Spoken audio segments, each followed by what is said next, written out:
Good morning, Hampton Prep. Fourth grade scholars, today is April the 20th, 2020. This is your distant learning class for Monday for math. Here is your reminder sheet. Attendance questions, study island, no red ink. And today we're going to be doing interpreting data. That is TEK 4.9b.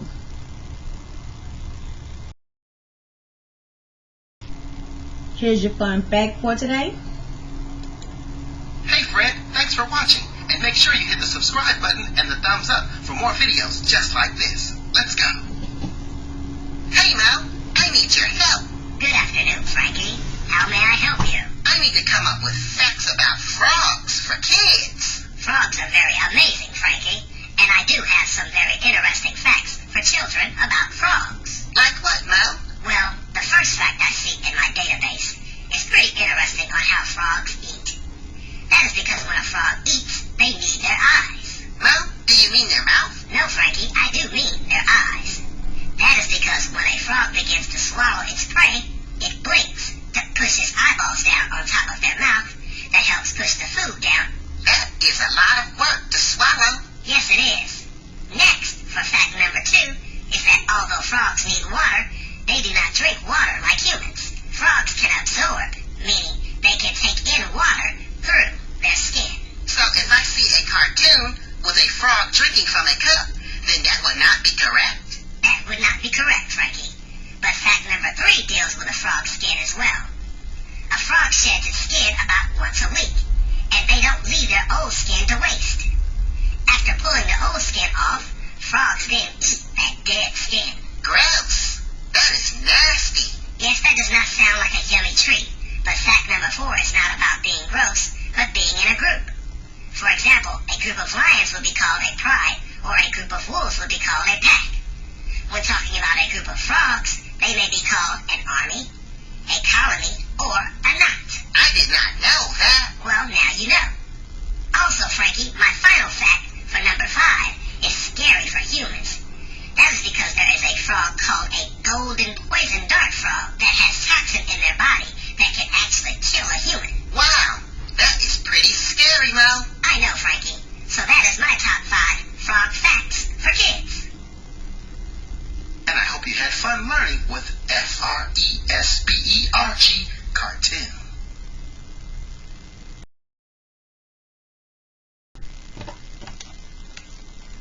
In today's lesson, scholars will be able to solve problems by collecting, organizing, and displaying and interpreting data.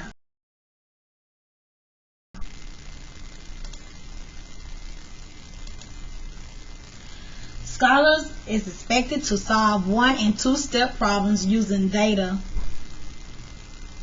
in the following: whole numbers, decimals, fractions. The following are your vocabulary words. You can pause the video and then write your vocabulary, but these are the next 3 slides are your vocabulary words. So a frequency table. That's a table in which data are tallied up and organized, often as the first step toward making a frequency graph. So these units that they're using right now as in inches, you got the tallies and you have the numbers of how many times 27, for example, this one show up. The second word is dot plot. That's a number line long enough to encompass all numbers in the sample, showing a dot over the position corresponding to each number. If more than one dot falls in the same position, they are stacked up. And so what you would do is you'll go and put in, like over 10, you'll put 1 because it's only 1 dot, 2 dot. Also make sure that you looking at the keys, because the green is for girls and the blue is for boys in this particular dot plot. Then you have your stem and leaf plot. A stem and leaf plot is a way to show the frequency of a set of data. A stem and leaf plot is different from other graphs because the data is organized by place value. So that's your data set at the top. You have your stem on this side, your leaves on this side. A stem and leaf plot can show you the total number of data points collected as well as the frequency each data point. It's another way to organize data. For today's lesson, I'll be using the Step Up to TEKS math workbook. It's published by GF Educators. So this is the book I'll be using today for the lesson. Before we get started, I would like to let you know what my essential questions will be. So every time you see a question, you will want to ask yourself these questions. How do you represent data on a frequency table, a dot plot, a stem, and leaf plot? So those are going to be some questions I want you to be able to answer at the end of the lesson. So for our first question today, we're going to look at this frequency table and try to get as much information as we can. So this frequency table shows the number of medals awarded at the Davis School Field Day. And so it's broken down by girls and boys and each grade levels, such as 4th, 5th, and 6th. So my strategy will be to do what? I will go ahead and write the numbers next to the tally marks inside of the thing. So you can go ahead and pause this, and then you can go ahead and make your chart down here, and you can transpose the numbers from here to the frequency chart to the numbers. Okay, so go ahead and pause the video and do that. Just create the chart real quick. So your table should look like this once it has been, you do your markings. Should look something like this. Once you have the information, now you're ready to start answering questions. So, here we go. Which of the 6 groups won the most medals? So, which one of the 6 groups won the most medals? What we should do is go ahead and put the totals at the end of each line.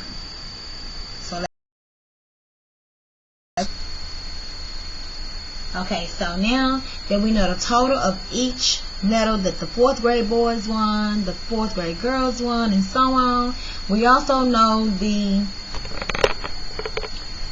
amount of medals awarded in each particular activity, such as the sprints, they had 27 medals, relay was 20 medals, long jump was 19 medals, and so on.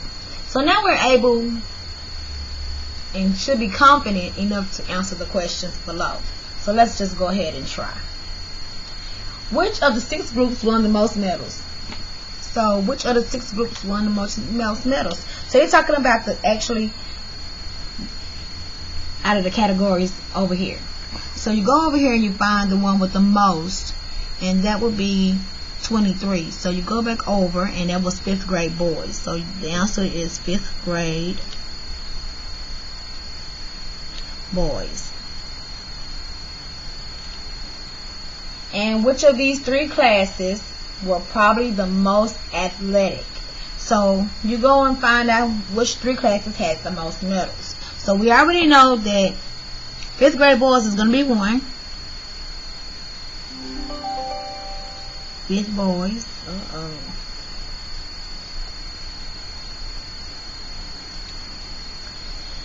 That's 1, because they came in first. Who had the second most medals? Which would be 5th grade girls. 5th girls. And then the third one will be, actually it's a tie, right? So 21, 23, 21. The next highest number is 16, which will be the 4th grade boys. and the 6th grade boys. Which of the 5 activities was probably the most difficult? Which of the 5? So out of the 5 activities, which one you think was most difficult? Well, if you look down here and see which one was that had the least amount of medals, because anything that's hard to do is kind of hard to get a medal. So, but it's not impossible. Not impossible, but it just makes it more difficult. So I would say pull-ups. That was the activity that had the least amount of medals. How many medals did the boys win? And then at the number 6 says how many medals did the girls win. So you will need to add those up. So the boys, let's see, we had 16 plus 23. So actually, so you're going to get mixed up, confused. Just put boys but next to the boys and then go back and add those up. So it'll be 16 plus 16 plus 23. That will give me my total. And the girls do the same thing. So anything that does not have a B, you know that's the girls. So 13 plus 21 plus 12.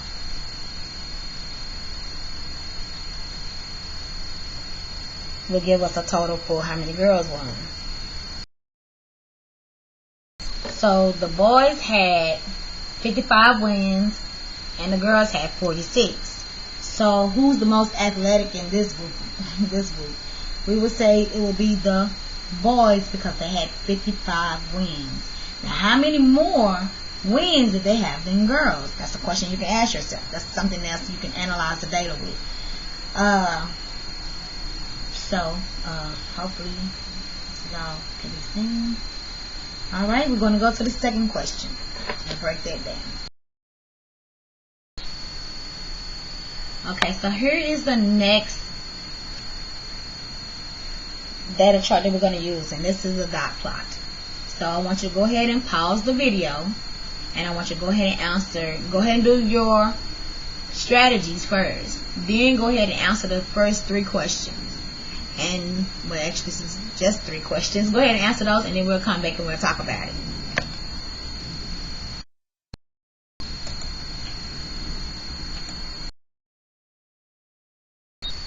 Okay, so now this dot plot represents this how many brothers and sisters, siblings, each student have in a class.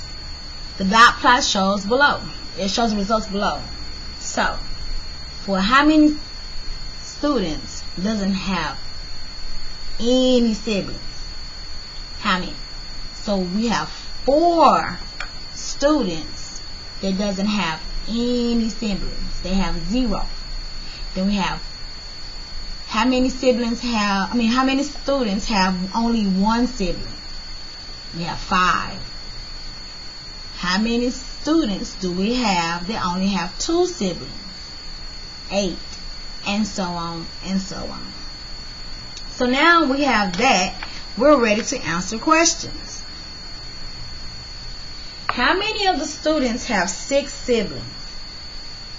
So we go and find 6, the number 6 on the number line, and we see that only 1 scholar has 6 siblings. So your answer would be 1.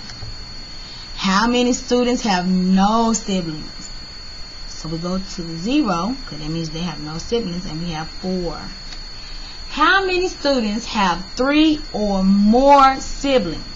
So this is more like the 2-step problem. So how many students have 3 or more siblings? So I'm going to go to 3, and I'm going to add all of these up. And it's going to tell me the answer to how many students have 3 or more. So 4 plus 2 is 6. 6 plus 1 is 7. Plus 1 more, 8. Plus 0, still 8.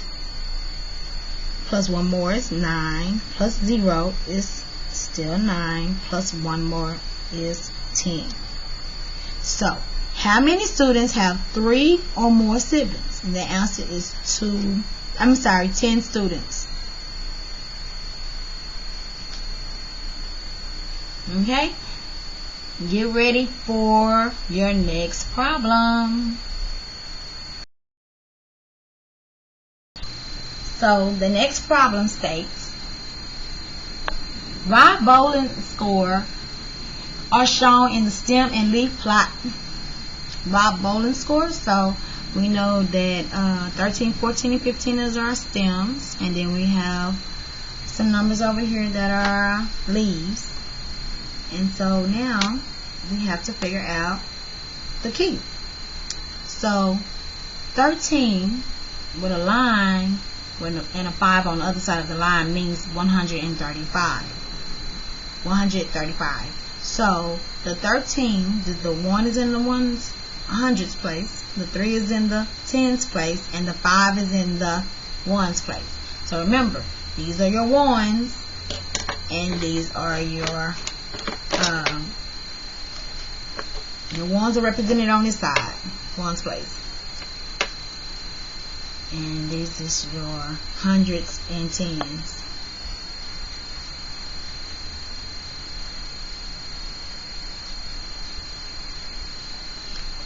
Okay, so now let's look at the questions and just get answers.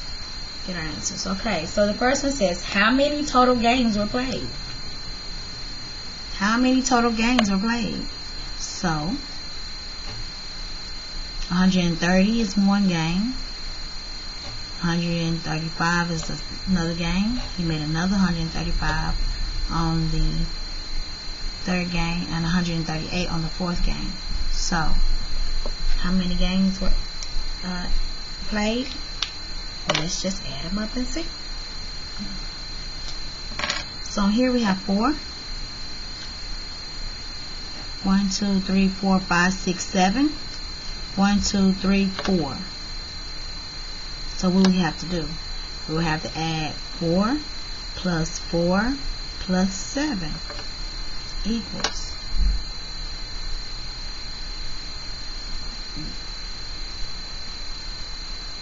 That is a total of 15 games. Understand? Okay. What was Rob's lowest score that he bowled? So, the lowest score. So if this is 130 something, this is 140 somethings, and this is the 150s, what's the smallest amount of number? It will be in the 130 somethings, right? So the smallest number in the 130s will be 130, because it's the smallest number on the plot. The frequency table. I'm sorry, the stem and leaf plot table.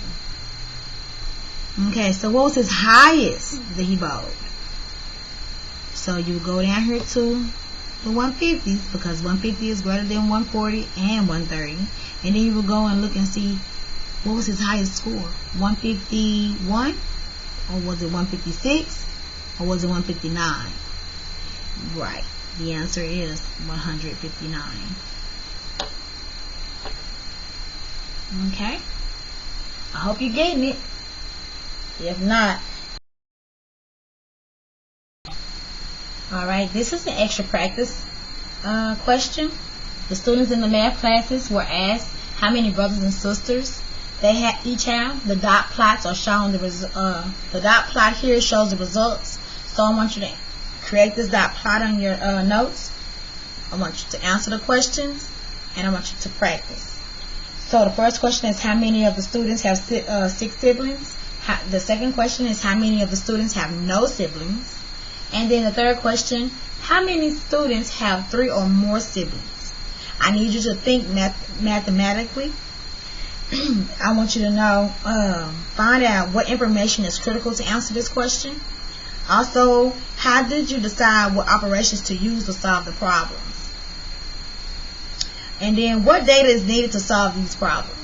That's just some things that you could think about while you're answering the questions, or before you start answering the questions. So therefore you have a good idea of what the data is trying to tell you. Okay? The next question is our pop question. Yay! Our pop question today is coming out the same book.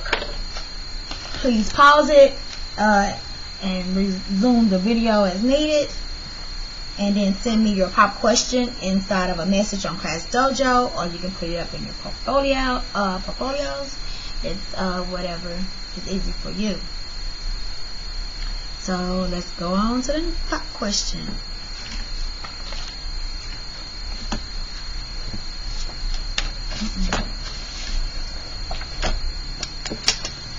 Okay, so this is our pop question.